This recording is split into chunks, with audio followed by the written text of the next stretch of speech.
Hello there everyone, I hope you're having a lovely day. In this video, we're going to be going over special properties of exponents. This is the third video in our sort of mini-series on exponent properties. The first video was over multiplication, the second video was over division, and this third video is going to be going over the special properties. So if you want to review or relearn or learn either multiplication or division, go find those other two videos, which should be on our channel. But if you are looking for special properties of exponents, that's great. You're here. So by the end of this lesson, you should be able to use these special properties to simplify expressions. Now, this is our first property. It's known as the zero exponent. So if you have a number or a variable or some sort of value that is raised to the power of 0, it's going to be 1. Any non-zero number just means that it's a number that's not 0. So 0 to the power of 0 it's usually considered either 0 or undefined. Depends on the problem, depends on who you're asking. But any value that is not 0 or is not conclusively 0 is raised to the power of 0 is going to be 1. So in the case over here, a to the power of 0, just 1. Now please do remember that this rule is not going to be on formula chart that they give you on like an EOC or a star, and it's probably not going to be on most other formula charts like it. So you have to remember this, okay? So here are some more examples of this. Once again, any non-zero number raised to the 0 power is 1. So 5 to the power of 0, it's 1. What about x to the power of 0? Well, that's also 1. But what about this one with all these variables and all these exponents all raised to the power of 0? Still just 1. So just remember, anything that's not 0 that's raised to the power of 0 is 1. It's nice and it's clean and it's simple. Isn't that great? Here's our other special property. It's known as negative exponents. A negative exponent indicates a reciprocal. Remember, a reciprocal is just a flipped fraction. So 3 over 1 and 1 over 3 are reciprocals because they're flipped versions of each other. It's 3 and 1 flipped to 1 and 3, or 1 and 3 flipped to 3 and 1. Now what that means is when you have a value raised to a negative exponent, you can flip it instead, and as you flip it, either from the numerator to the denominator or the denominator to the numerator, you can just take that negative sign right off the exponent and turn it into a positive exponent. So remember, anything, just a good tip, anything that doesn't have a denominator shown, that is just a whole number, that is always going to be over 1. It's just like a silent thing, so they're not going to put denominator of 1 for every single thing that doesn't show that it has a denominator. So when you see something without a denominator, that means it's a denominator of 1. And that's why it's flipped like this. Because in this first case here, this first formula, it's a to the power of negative n over 1. So you need to flip it. Here, the part with the negative exponent is in the numerator. So you put that in the denominator, and as you do that, you take off that negative sign. You take off that minus. And the 1, which is in the denominator, goes into the numerator. And now for this second case over here, it's a to the power of negative n, but it's in the denominator. So instead, you flip it and you put it inside the numerator instead, and once again, you take off that negative sign. And also for this second case, the 1 is in the numerator, so instead it flips and it goes into the denominator. That's just usually not stated because you don't need to write it because it's a silent thing. Now I do want to point out that this flipping rule only applies to whatever has the negative exponent. So if you have something attached that's not attached to a negative exponent, then you're just going to leave it as is, okay? Now here are some good examples. Remember, still just negative exponent indicates a reciprocal. That's why this whole is on the wrong side of the fraction thing, because it's either on the top or the bottom when it's supposed to be on the other side, so flip it so that it is on the right side. So this first case is 3y to the power of negative 2. Remember, anything that doesn't state what the denominator is just has a denominator of 1. remember here, this -2 is only being applied to the y, not to the 3, only to the y. You can just think of the 3 as having like an exponent of 1, if that helps.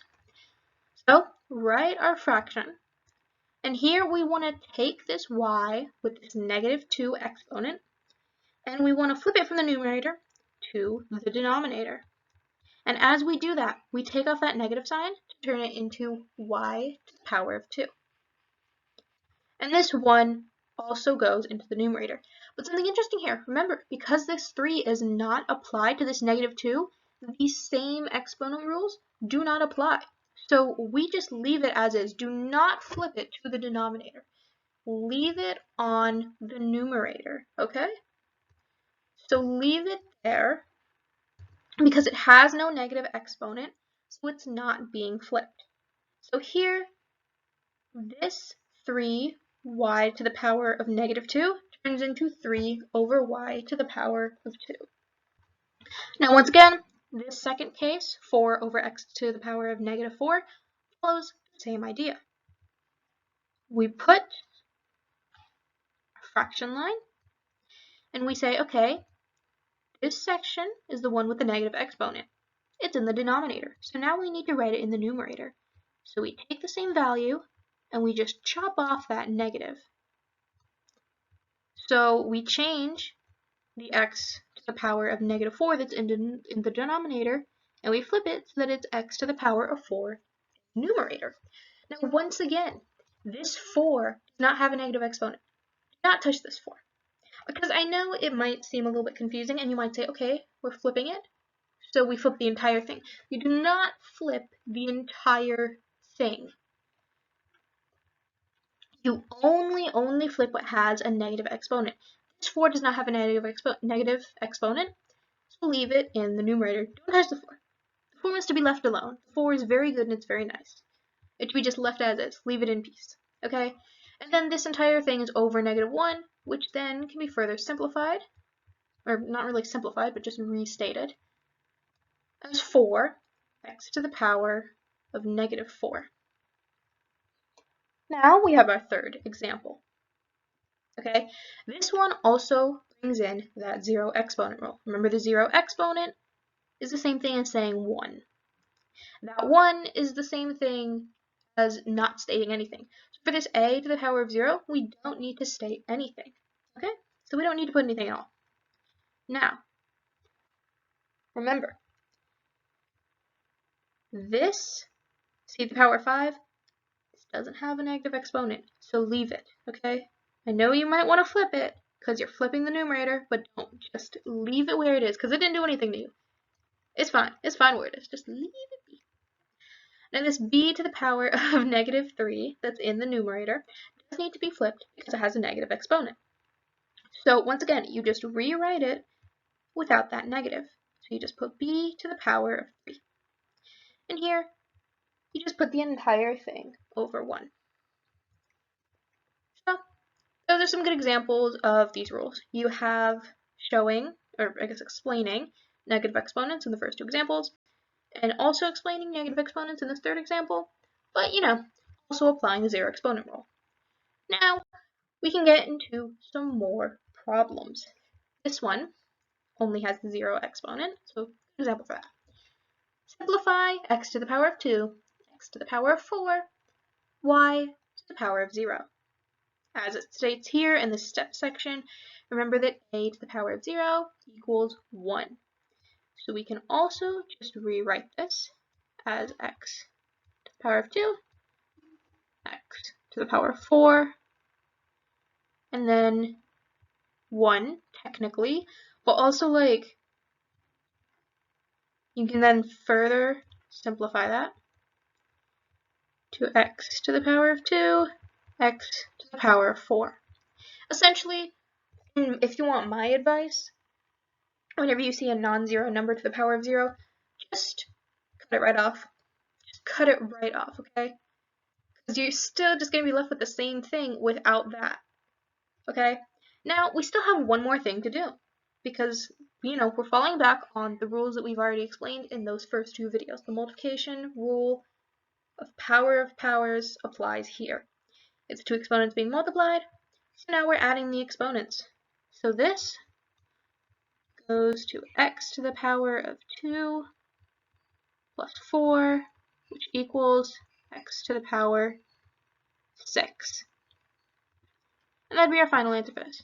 So just remember, anything that's non-zero to the power of 0, drop it, and then do whatever other processes you need. Okay? Here is an example with a negative exponent. And in this case, we don't need to worry about the 0 exponent because there's nothing here. It's to the power of 0. So let's work on solving this first fraction, and then we can work on solving the second fraction, and then we can multiply them. So for this first fraction, the only thing that's being affected is these y values, because there's no coefficient for the 12, and there's no x value for the x to the power of 6. There's no like terms, so we can just leave those alone. But these two are y values. And based on the quotient of powers rule, when you have two things with exponent values that are being divided, that are from the same term, you subtract those exponents.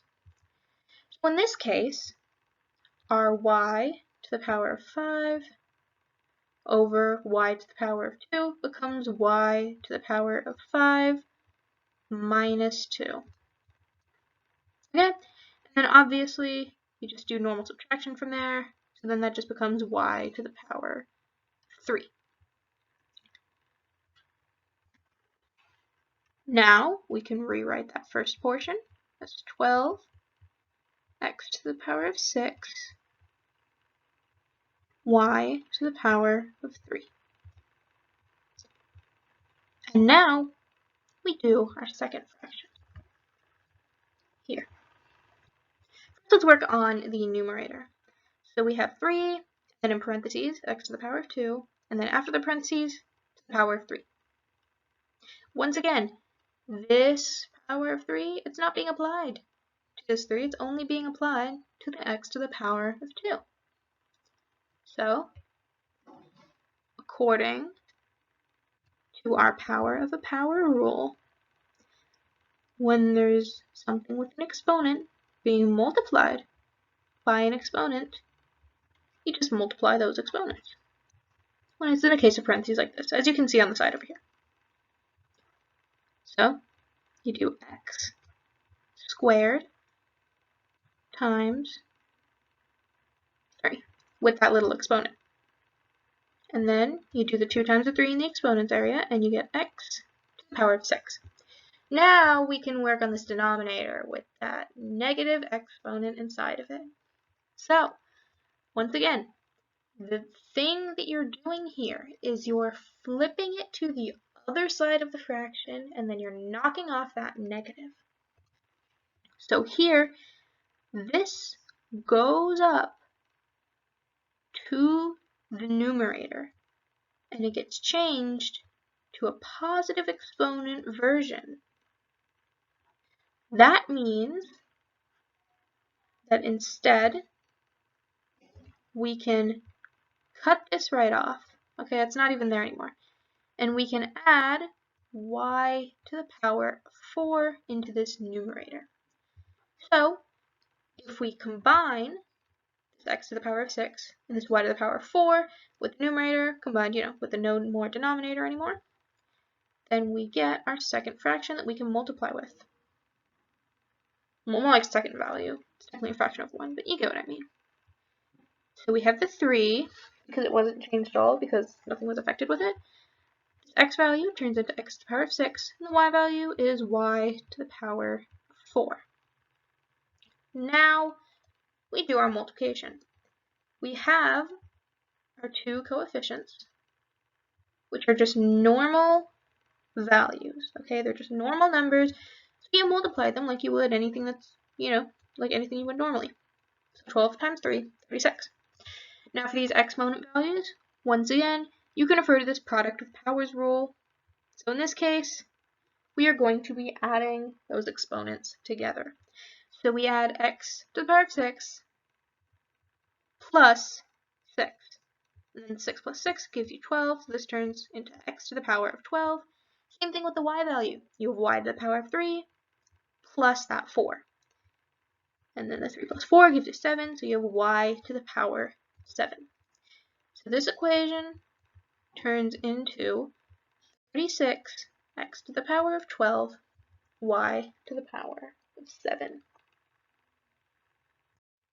Now, here's a quick little independent practice for you. So take a moment, look at this problem, pause the video, and figure out which answer choice you think is correct. Alright, hopefully you took a moment to work this out. Now let's work it out together and see what we get. So, first of all, let's mash all of our terms together. By that I mean, let's multiply our terms and, put them side by side and see what happens. So, we have our coefficients, just the 4 and the 6. Those are normal multiplication, so it's just 24. Now, we move on to our x values. At this point, I'm writing everything out just so you can see.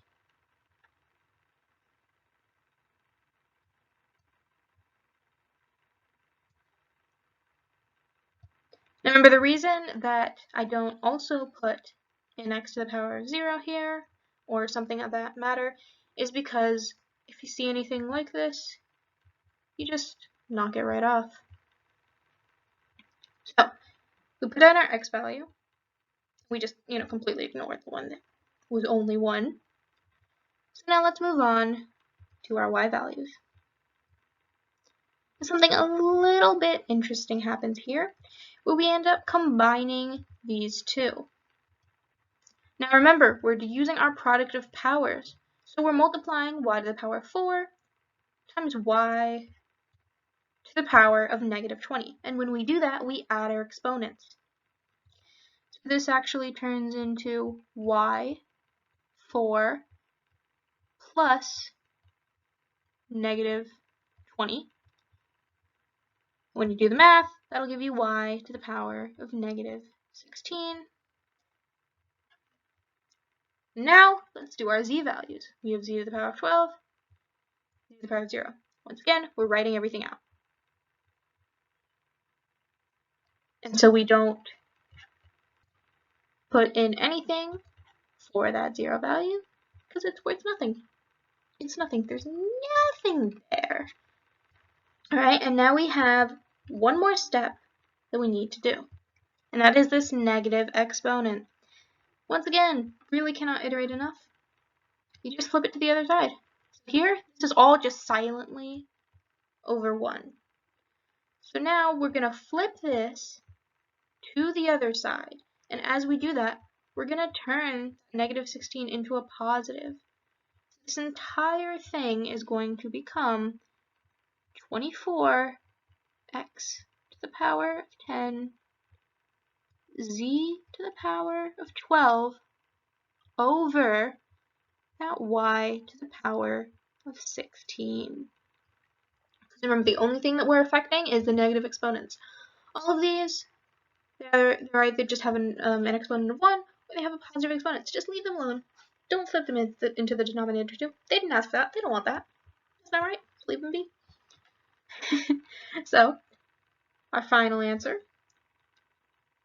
would be 24x to the power of 10, z to the power of 12, over y to the power of 16, or answer choice D.